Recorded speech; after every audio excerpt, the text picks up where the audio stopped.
very happening place right now, right? So apart from the very obvious source of large volumes of data, right? India being a source of large volumes of data, there is a lot more investment that's happening in India. And the Indian government is also beginning to play an increasingly large role in improving the ecosystem in India. So I think going forward, right? So India, by virtue of being a source for a lot of AI talent, right? So we have huge pools of IT engineers who will develop into AI engineers with all the initiatives happening in India. And that, the second being a large source of data, right? Where the government is now taking the lead in trying to curate the data and making it available, particularly to companies, software industries and startups that are operating out of India. So because of this initiative, we'll also be starting to see companies that are coming out of India that have very, very valuable IP in terms of insights drawn from data that is unique to India.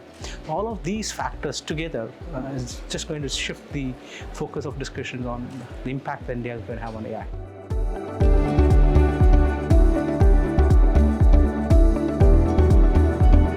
So the second part of the question, the answer is a resounding yes. Everyone needs to learn AI as part of their education. It's going to be impossible. You don't have to be able to code up an AI system, but you need to know what is going to be the impact of AI in your domain. I mean, you could be an auditor, right? But then at some point of time, somebody is going to come and tell you, okay, here is an AI system. This is going to make you very competitive as an auditor, right? Then you should know what are the right questions to ask, right? So what are the things I should be asking the system? Do I need to know about what is precision, recall, all the terminologies that the marketer is going to throw at me, right? So because of that, so everybody needs to understand AI at some level as it impacts their profession, right? It's going to probably become part of, the undergraduate curriculum even for multiple disciplines. Whether this is the end of traditional education, I believe a lot of transformation is already happening in the education space with this availability of large volumes of very, very high quality digital content.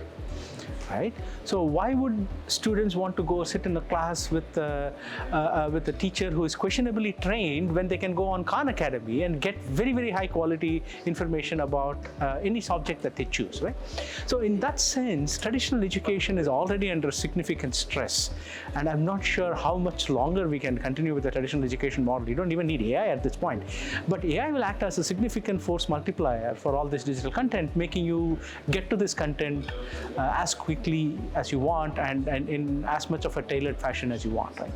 I believe the future, the role of educational institutions would be to figure out, how do you tailor this content for students and then act more as, repositories or guardians of whether the students are actually meeting the requirements and then awarding degrees, as opposed to doing more traditional classroom education. I think that's maybe 2 decades from now, people might not remember classroom education.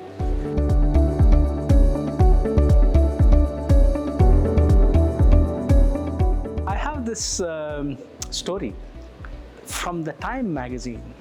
Okay, so I typically put a snippet from the story up when I talk to people, and then it talks about how all these advances in technology is going to make humans redundant, and about 30% of humans will be the ones who actually be working, right? And the others will have to be paid to be idle, right?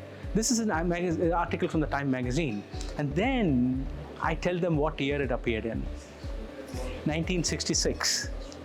And this is what was the prediction about the use of computers in offices, right? And people said, oh yeah, with the advent of more and more automation in offices, humans are going to become redundant. And we know, right? Humans have not become redundant. In fact, by 1984, the article predicted that people would mostly be paid to be idle. I'm not being paid to be idle. I mean, even if I work, I don't get paid enough. But the point is, I believe that this is early days of the technology, and people, fearing that AI is going to take away jobs and other things, it's just too premature. It's as with any reaction that we have to things that we don't understand well, this is what's happening now. right? And as we go along, as the technology matures, we will come to understand the shortcomings of this technology better, and then we would know what is its role in the modern workforce. Right? And it is going to impact almost every discipline. That's why I was also telling you that everybody needs to learn AI, but you have to figure out in what way will AI actually affect you. Right? So humans will still have a significant role to play, and as we heard in one of the panel discussions today, the finance systems is not going to trust AI decisions for a long time to come.